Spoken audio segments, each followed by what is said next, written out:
Swayam Prabha. Digital India. Educated India.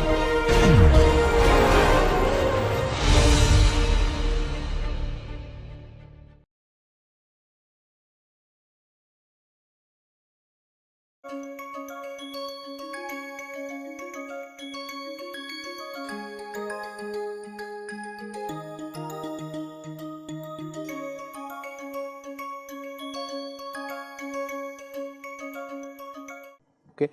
Now, let's now take this special case. The special case is this.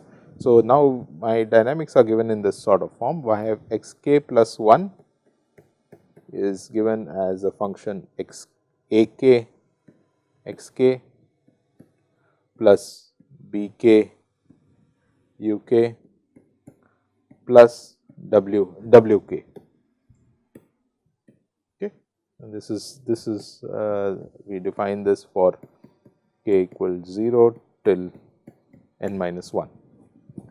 The cost function which we want to minimize this cost function over all such policies. Cost function takes this form. So, the terminal cost is quadratic in the terminal state in this form.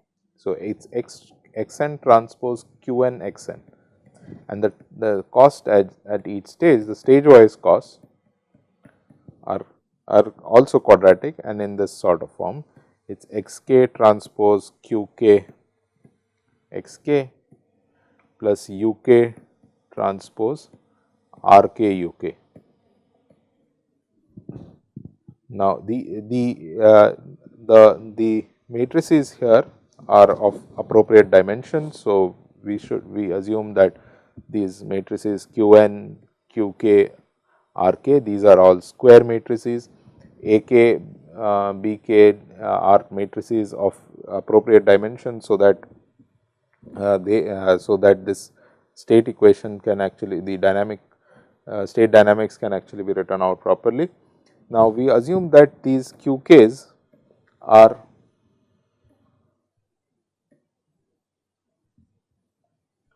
assume that these q k are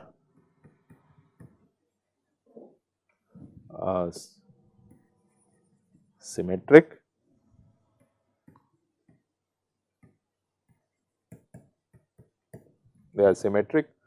and positive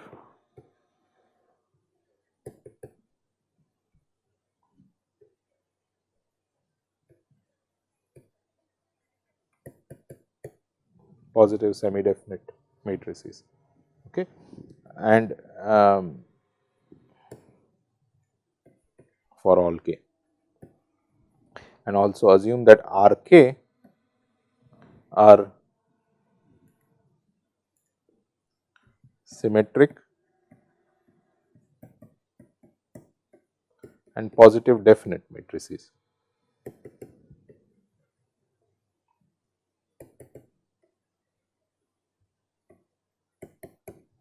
So, q k's are positive semi definite, R k's are positive definite, right. Now, there are no constraints on the control actions. The u k's are unconstrained,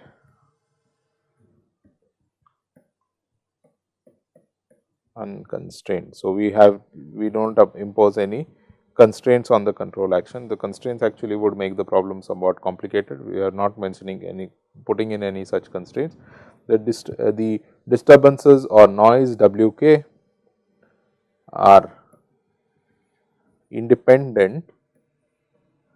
Okay.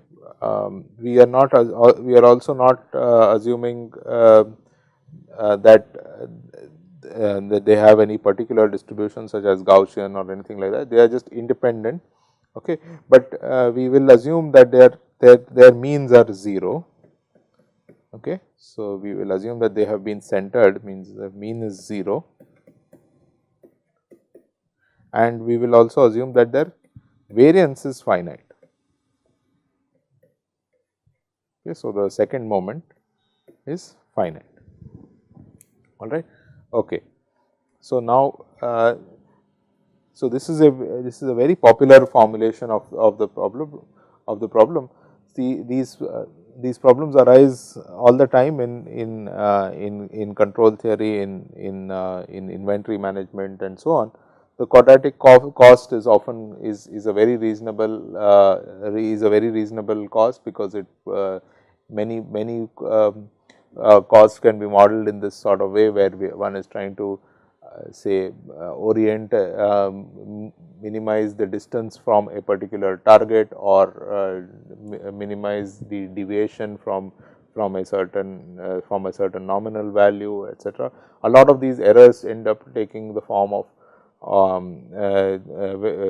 the errors that we want to minimize often end up taking the a quadratic, squared quadratic type of form. So, that's one of the motivations for this particular problem. Okay. So, there are many generalizations of this particular problem also, but I am not looking at any of those generalizations. Let us look at this simplest one. Much more general problems can be considered. For example, you can also have terms that involve a mixture of these xk and uk in your cost. So, we are ignoring such terms here, and for simplicity it doesn't add too much more to the problem. All right. Okay. So, now let us apply the dynamic programming,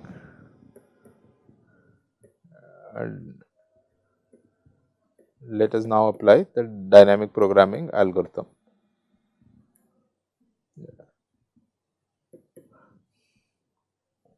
Okay. So, what is the approach? We would have to start from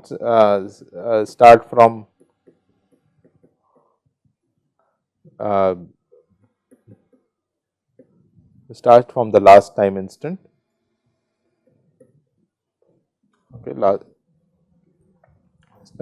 and over there we define simply the value function to be simply the terminal cost. So, we define Jn of xn to be identically equal to xn transpose qn xn. All right, this is our this is the initialization for the dynamic programming algorithm. Okay.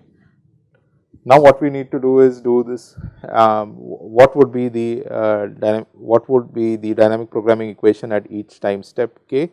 So, let us write jk of xk, that is going to be equal to the minimum of uk of the expectation of xk transpose qk xk plus uk transpose rk uk plus now jk plus 1 ak xk. So, let me write this a little neatly.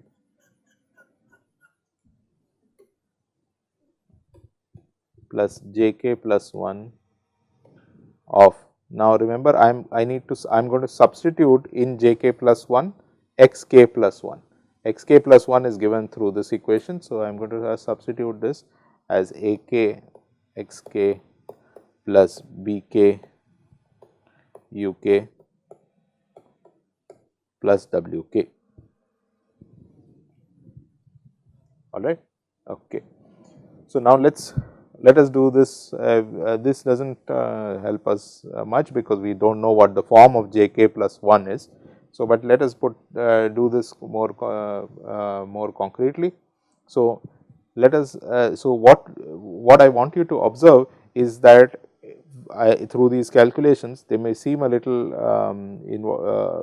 kind of routine or mundane first, but the thing I want you to observe is the following, that it will turn out that since that jk plus 1 would be quadratic, and that would ensure that if jk plus 1 was a quadratic function, then this entire function that we have here,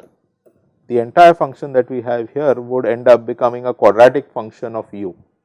And once it is a quadratic function of u, minimizing it in, and moreover it would be a positive, it would be a convex quadratic function, because of the choice of, because our RKs are symmetric and so on and so forth. All of that will ensure that this is actually a convex quadratic function of u, all right. And when you minimize it, it will turn out that you would get uk to be a function, you would get uk by setting simply the derivative of that quadratic to be equal to 0, and on solving that equation where the derivative is set equal to 0, the uk, the optimal uk star would be a linear function of xk. Okay. So, when this jk is quadratic, you can imagine that the only terms, the only cross terms between xk and uk would be coming from this, and those also would basically involve uk a term where the degree of uk is 1 and the degree of xk is 1. Putting that together, you would get uk star as a function of xk, and it would be a linear function therefore. All right. So, let's illustrate this for k equal to n minus 1. Okay. So, let k be n minus 1. So, at k equal to n minus 1, I am now referring to j n minus 1 of x n minus 1 as equal to the minimum over u n minus 1 of this x n minus 1 transpose q n minus 1 x n minus 1 plus u n minus 1 transpose r n minus 1. So, this is, let me just write this a little more compactly, nicely here, plus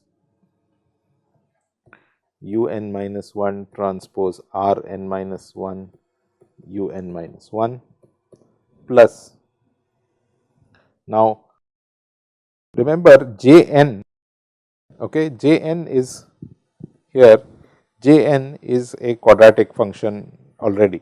Okay. So, for k equal to n minus 1, I have got what I wanted, which is simply that I wanted j k plus 1 to be a quadratic function. So, for k equal to n minus 1, j n, which is is already a quadratic function.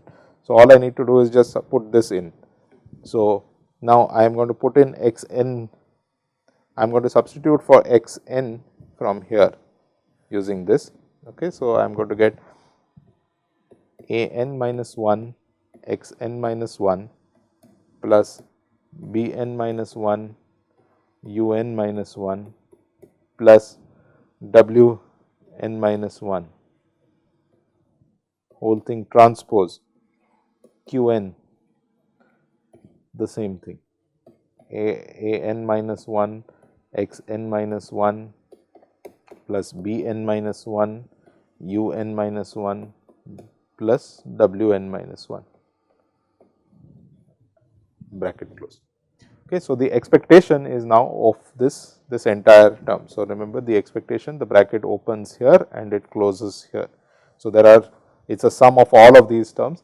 Out of all of these, remember x n minus 1 is just the term x n minus 1 is simply a nominal initial state. So, it is not a random variable, it is not the true state realized during the problem, it is just a nominal state that any candidate state that we are starting off with.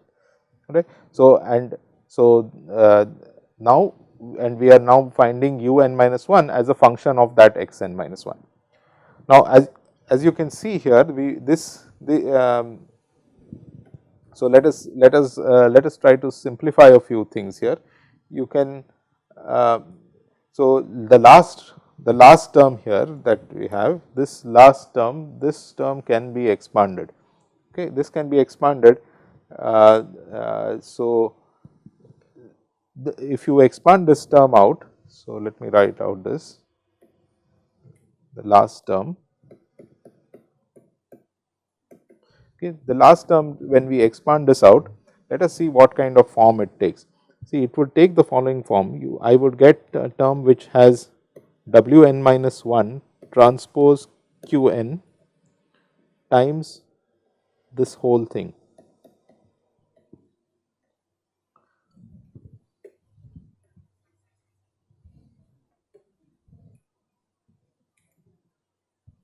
A n minus 1 x n minus 1 plus b n minus 1 u n minus 1, right. And now the last term has this plus several other terms. Now, what can we say about this particular term? So, notice that because as I said, x n minus 1 is simply some constant or some deterministic nominal value that we have taken, and u n minus 1 is also deterministic. It is a function, it's simply a function of x n minus 1, right. So, as a result of this, the only randomness here is in w n minus 1. Now, when I take the expectation of this particular term, so let me write out the expectation of this. What would be the expectation of this? This expectation would necessarily be 0, right. So, this term would have expectation 0, and that is because w n minus 1 is, remember we assumed that all the w's are of mean 0. So, this term here would have expectation 0. Okay, so this term would be 0. So, what you would be left with? So, essentially the only kind of terms you would be left with are the following. You would have a term that is this term multiplying this term via q. You would also have a term in which w n minus 1 multiplies w n minus 1 via q, right. So, there will be terms that are quadratic in these two, in this, and quadratic in this. So, this is the sort of term we would get, right. So, now let's actually write that out. So, so as a result we have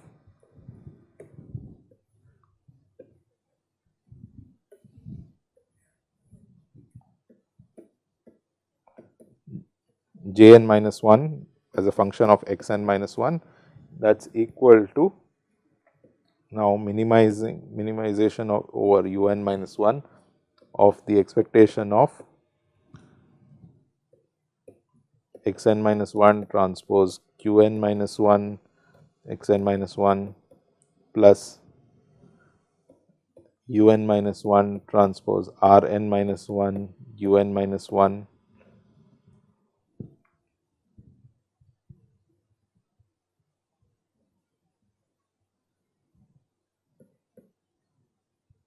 plus u n minus 1 transpose b n minus 1 transpose q n b n minus 1 u n minus 1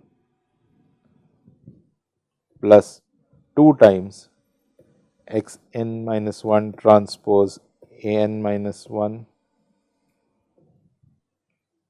transpose q n b n minus 1 u n minus 1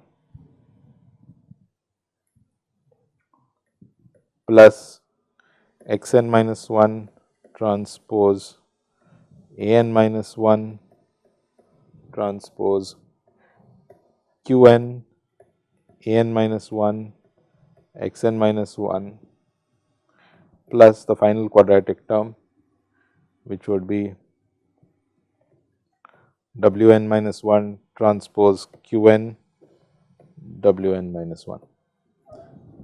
Okay. So, let me run you through what these terms are. These terms are simply, so the last term here is the product of w n minus 1 transpose q n w n minus 1. So, that is this term here. The other three terms are this transpose q n times itself times this term again, and that again has been expanded out. What you get is as a result you get a quadratic term in u n minus 1, you get a quadratic term in x n minus 1, and you get this cross term. So, remember this cross term, this is with u n linear in u n, linear in x n, that is the sort of term you get. So, what is the lesson here? The lesson here is that now whatever is there in the bracket, Let us look at what is all in the bracket. And there is stuff which is deterministic and there is stuff which is random here. The only thing that is random here is actually just this Wn minus 1. This is the only quantity that is random, right. That is because xn minus 1 is fixed, un minus 1 is obtained, is deterministic as a function of xn minus 1. So, the only randomness is here. So, I can actually move what I can do is I can move this expectation from here all the way till just here.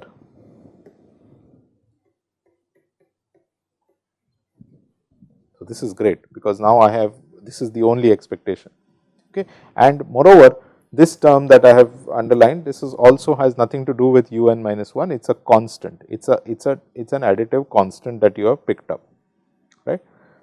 Now, what else is a constant here? Let us look at this. So, you can see this term here is constant as far as minimization is concerned, okay. It is so this was the only random term. So, it was all the other terms were constant for as far as the expectation was concerned. This is a constant as far as the minimization is concerned. So, it has been moved out. This term is also a constant as far as minimization is concerned, because it depends only on xn minus 1.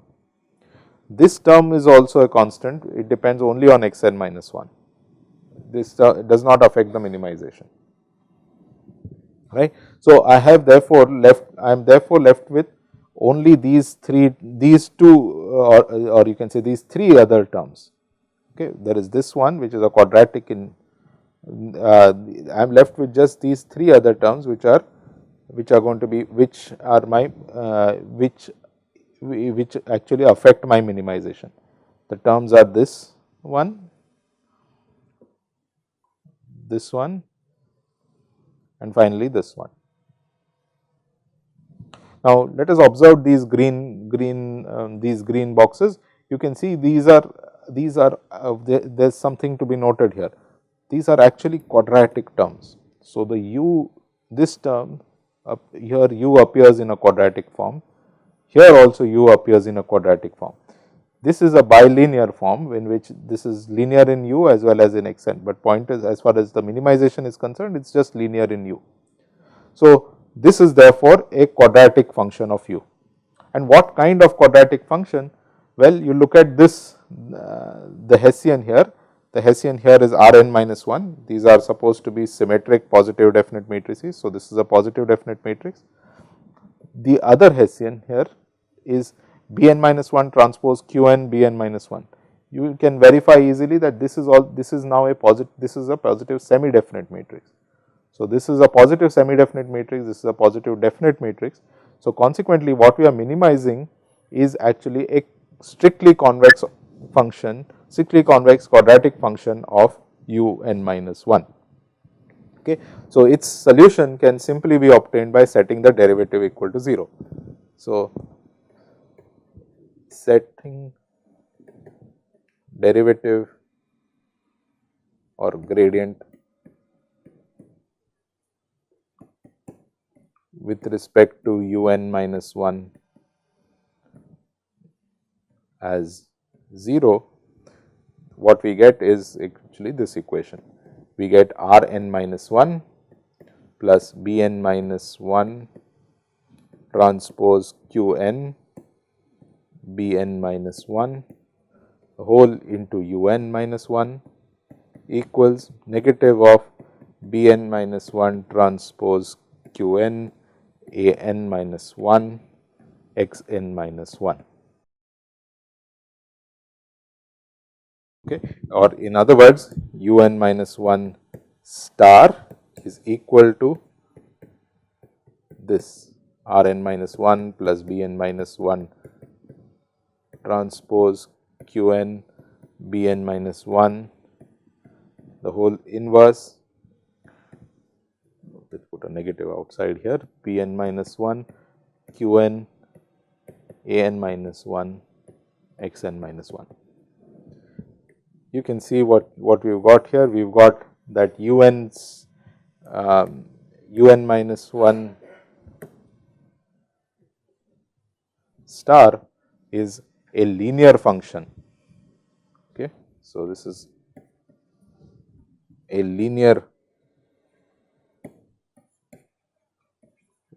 function of x n minus 1.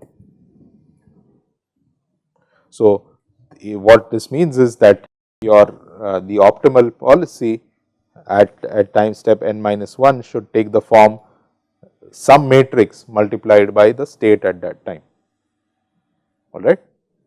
Now, and you substitute this back in, you actually can evaluate also, you can also evaluate j n minus 1, which is the value function as a function of x n minus 1, that turns out to be to take this form. It is some x n minus 1 k n, some k n minus 1 times x n minus 1 plus this expectation of w n minus 1 transpose q n w n minus 1. Now, what is this k n minus 1? This k n minus 1 is actually something that I will explain what is k n minus 1, but where did I get that last trailing term? That last trailing term is actually nothing but this term. This was the trailing term that you picked up. The k n minus 1 is what will get constructed using this quadratic in x n minus 1, this quadratic in x n minus 1, and the optimal value that you would get after substituting u n as u n star. That will become, that being a function of x n minus 1. So, since u n star is a linear function of x n minus 1, all these green terms will combine together to give you another quadratic in x n minus 1, right. So, this will also become a quadratic in x n minus 1. You can check that this, the expression is like this, that k n minus 1 is equal to a n minus 1 into a n minus 1 transpose q n minus q n times b n minus 1 times b n minus 1 transpose q n b n minus 1 plus r n minus 1, the whole thing inverse b n minus 1 transpose q n, the whole thing into a n plus q n minus 1. This is k n minus 1. Right. But what is the lesson here? The lesson now is that the value function now at time step n has also turned out to be quadratic. Okay. So, the value function at time step n has also turned out to be a quadratic function, and so what did also a quadratic. So, what we got in the previous time step, what did we conclude? When if the value function at time n was quadratic, then the value function at time n minus 1 also ended up becoming when the value function at time then in computing the value function at time n minus 1, all you had to do was set derivative equal to 0 and you got a linear policy. Moreover, what is happening now is that the value function at time n minus 1 is also turning out to be a quadratic. This is also turning out to be a quadratic. So, as a result, now the value function, if I now put this back into step n minus 2, then I would be able to repeat similar calculations. If I put this back into step n minus 2, then also my value function at time n minus 2 would become quadratic, and the policy at time n minus 2 would be linear in the state at time n minus 2, which is x n minus 2. So, u n minus 2 star would also become a linear, would be linearly dependent on x n minus 2, and this would go on, and I would therefore be able to recursively work back all the way till time step 0, where again I would be solving some sort of some quadratic optimization. It is of course true that the Hessians of these quadratics and the coefficients involved, all of them continue to get complicated, but that is much better than having a non-quadratic optimization, right. So, the beauty of this particular problem structure is that there is this inherent invariance, that you start off when you have a quadratic cost and linear dynamics, there are a lot of nice coincidences that come into play in such a way that the complexity that of the problem does not change as you go backwards through the dynamic programming algorithm. You continue to keep getting quadratic functions, quadratic optimizations, and you continue to get linear policies, right. So, this helps you very elegantly find the optimal cost function, optimal value and optimal policy, right. So, this can, for completeness let me state this here. So,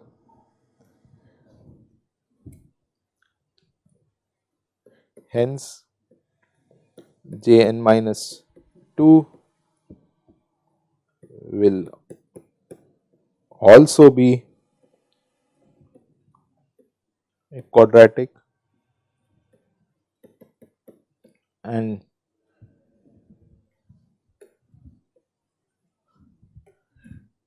u n minus 2 star be linear, right. Let us like this, L n minus 2 times x n minus 2 for some matrix L n minus 2. So, for I will give you the formula also for L n minus 2. So, there would be therefore this kind of a relation, right, and moreover hence this will also be quadratic. Hence, for each k j k will be quadratic and u k equal to L k times x k will be the optimal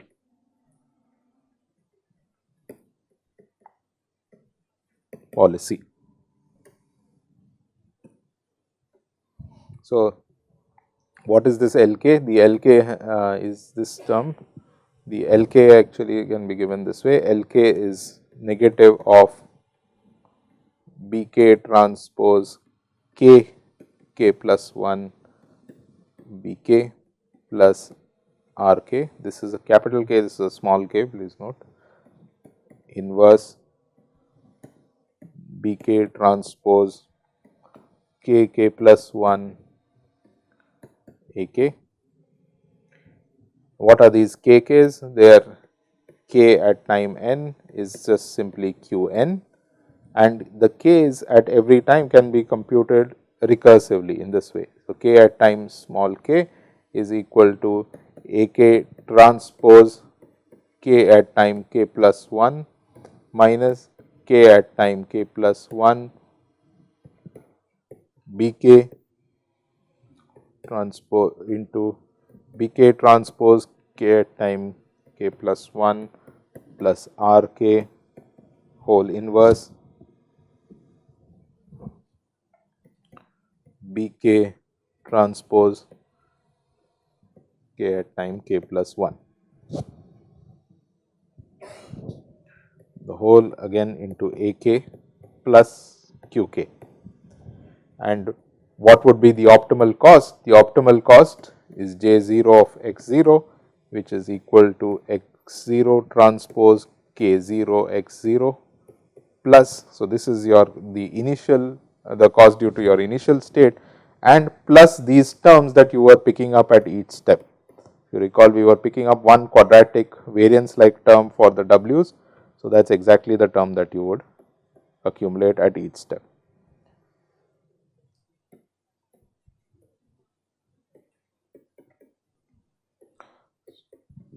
This would be the optimal cost as a function of x 0. So, it turns out that the optimal cost is also quadratic as a function of the initial state, right. So, several nice things happen as in this problem. The optimal policy turns out to be linear. So, this is, so u k is equal to, so maybe I will write it here.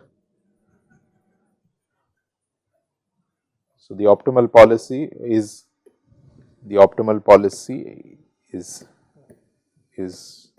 to simply apply Lk on Xk, just this application of the linear of a matrix on the state, right. And the state, the matrix itself can be computed through this matrix Kk.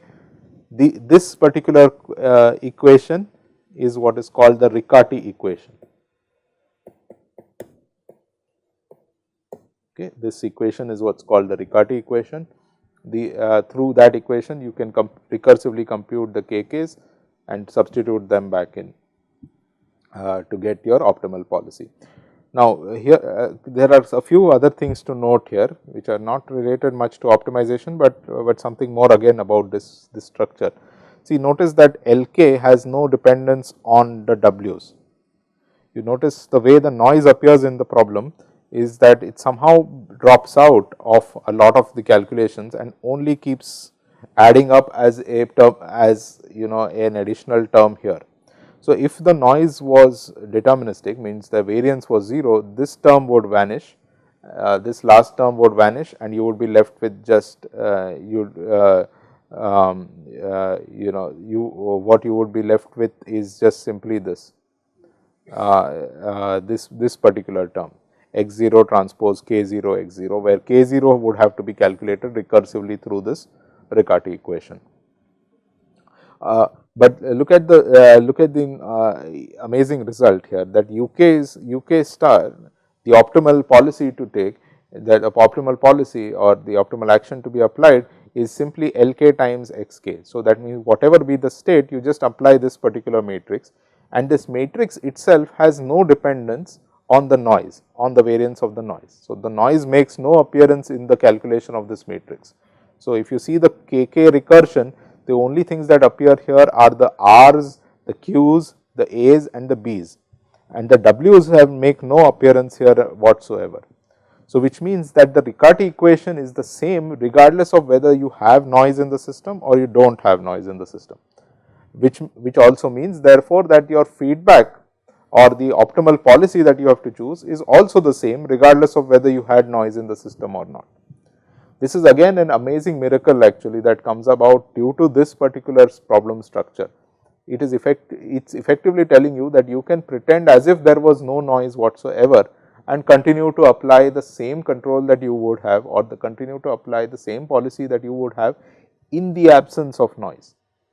Okay, in the policy that you would have applied in the absence of noise, you just continue to apply the same policy in the presence of noise, but on the state that would get realized in the new system. Of course, you do not take the same actions necessarily because the state itself would be different, but the plan or the strategy or the policy, that does not change due to the presence of the noise.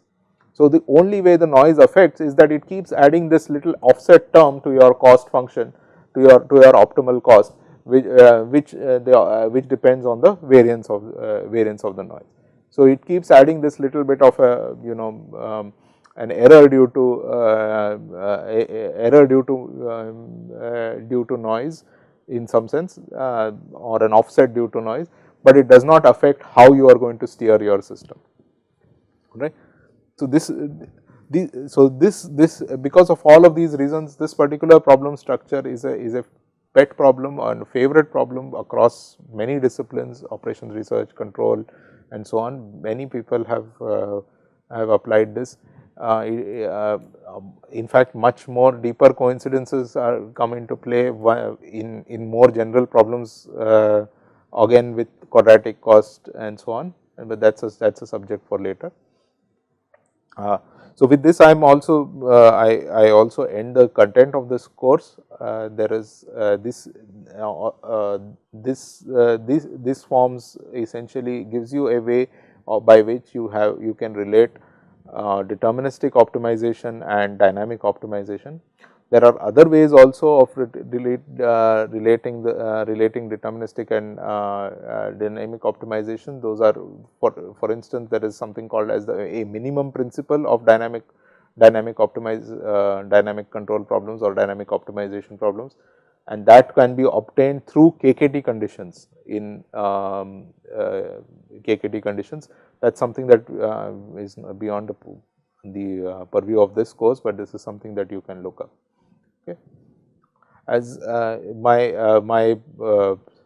all my credentials are there on the NPTEL website. If you would like to get in touch with me about any problem you are working on, or if you would like to talk about anything, feel free to get in touch with me. You can look me up also on the internet. So, this brings us to the end of our course on optimization. We have covered a vast domain. We have started from unconstrained optimization and gone on to constrained optimization, KKT conditions, and finally, we have ended up with dynamic optimization.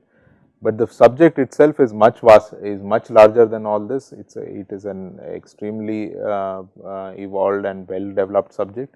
If there is anything you would like to talk to me more about, feel free to get in touch with me. You can look me up on Google. You can simply search for my name, Ankur Kulkarni, on Google, and my web page should show up. There you will find all ways of contacting me. You can also you can email me at on kulkarni.kur at iitb.ac.in.